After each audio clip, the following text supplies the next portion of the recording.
Siapa yang dekat sini nak jadi orang kaya, kena faham benda ni betul-betul.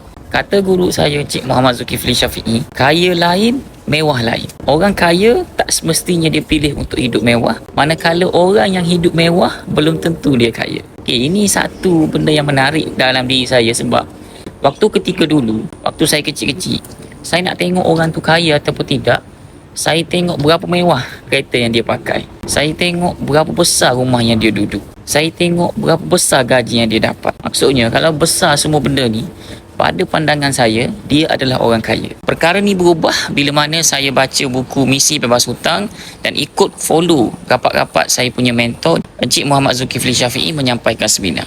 Kata beliau, kalau nak jadi kaya, kena tengok 3 perkara. Pertama, tengok tabungan. Kedua, tengok harta. Ketiga, tengok hutang. Kalaulah anda kerja bertahun-tahun, yang bertambahnya hutang, itu anda sebenarnya sedang bergerak ke arah kemiskinan.